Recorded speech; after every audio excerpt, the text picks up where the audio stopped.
はい、皆さんこんにちは。おはようございます。そしてこんばんは。宮城県で弓を引いている47歳のおっさんです。皆さん元気でしたでしょうか？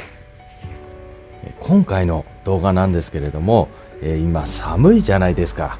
車上でのね練習ももちろん結構なんですけれども、お家に帰ってね暖かいところで、こうやってねゴム球でも練習ができますよっていうことで、ご紹介したいのと、前々回ぐらいかな、回を楽に保つ練習方法基礎編っていうのを出したんですけれども、今度はねそれの応用編として使えるんじゃないかなっていうことを念頭に考えまして、動画を、作らせていただきました。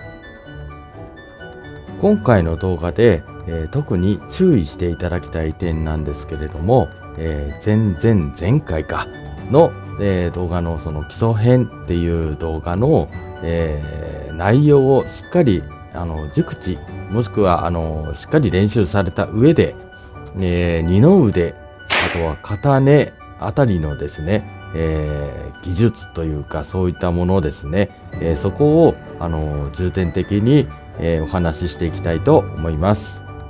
もちろん私目線なんですけれどもね、今こうやって、普段とは違う角度からですね後ろから、ゴム弓引いてます。でこの時に注意する点ですね、肘が肩の横に、斬新の時にあるようにですね。でこれはちょっとねユンデの方別な角度からやってます。でここでねちょっとねおっさん間違ったことをやってるんですけれども、肘を見ててください。肘少し広がってるでしょ。こうクリッとね左旋回するでしょ。これねあんまりいいことじゃありません。こうねひねっているでしょ。内側にね回転させているんですけれども、ここがねくるっとねこう上に行くんですよ。これはねあんまりいい感じじゃありませんね。悪い見本だと思ってください。でもう一回後ろから見たところですね、ここで離れをこう真横に出すっていう感じですね。もう一度やりますね。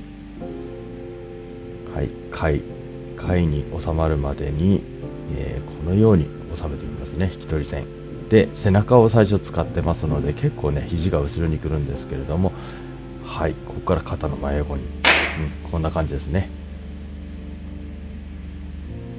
はい、ちょっとね高さが足りなかったのでおっさん膝をついてねやってます。でねおっさんのこの角度から見るとこんな感じなんですよね。一応こうやってねまっすぐ離れるように、注意してゴム弓は引くようにしてます。でね肘を合わせて、まっすぐ、このゴムの、このまっすぐに合わせてね斬新がきっちり取れますように、目手もねしっかりその延長線上に、このゴムの延長線上に飛ぶという感じですね。こんな感じでございます。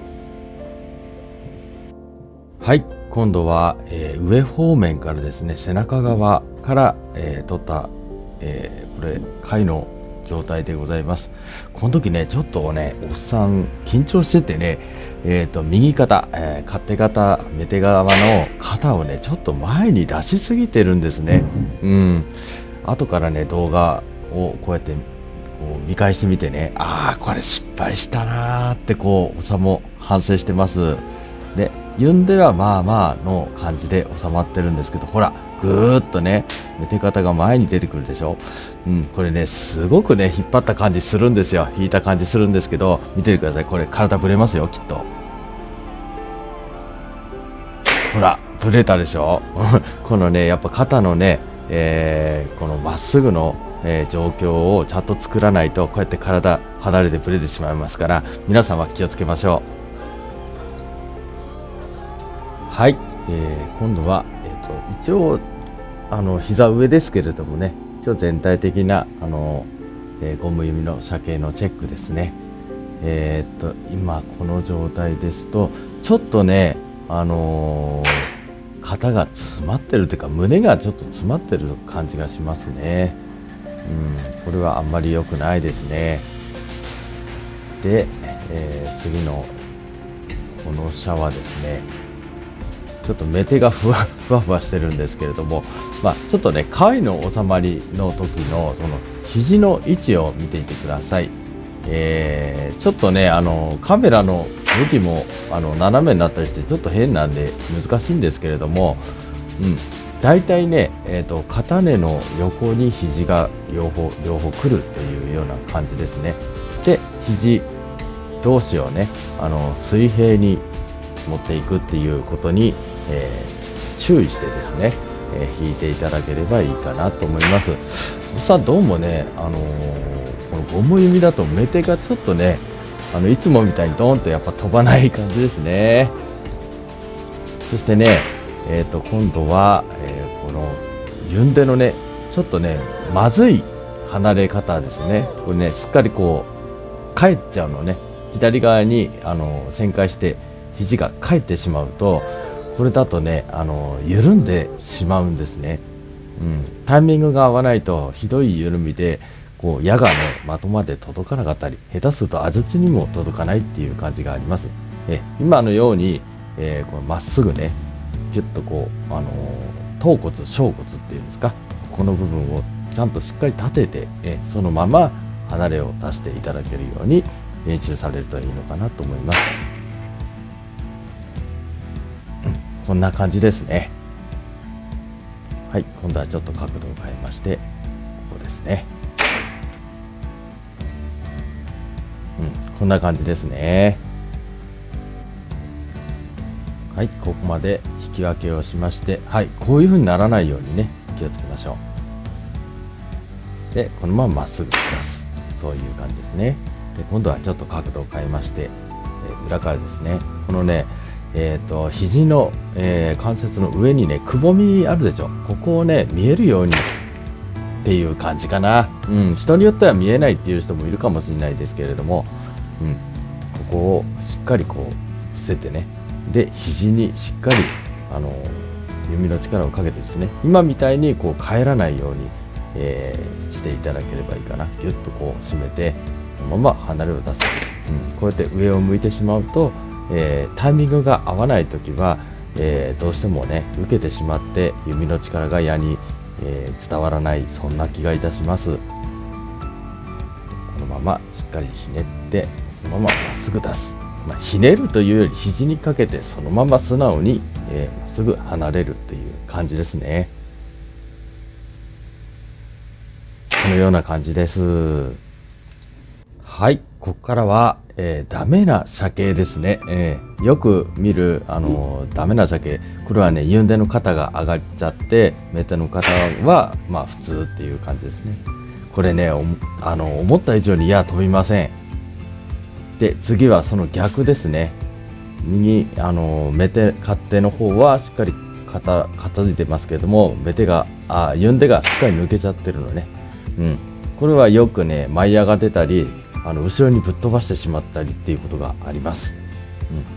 で、これはですね、背中の肩甲骨を寄せすぎてる場合はこんな感じになってアップになっちゃうんですね。で、離れがこうどうしても後ろにバッとね開いてしまうっていう鮭になります。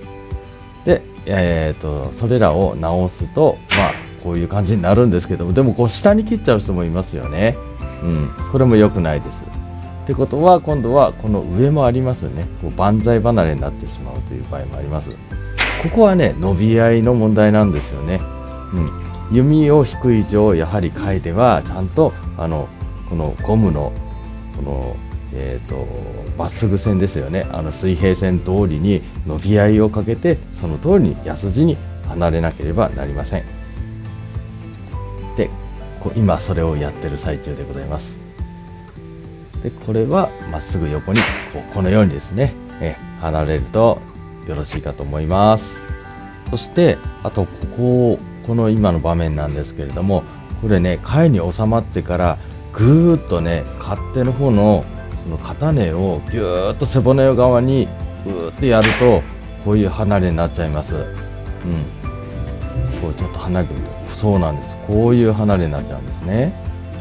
で、これを是正するためにはしっかり、第3からの引き取り線とこの肘を肩根の真横に持ってきて、そして肩の横に肘を押す。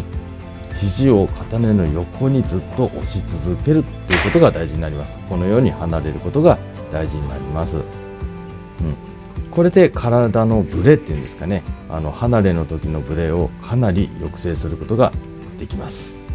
まだまだお伝えしなければならないことはたくさんあるんですけれども、今回は、ここまでにしたいと思います。ここまで動画を見てくれてありがとうございます。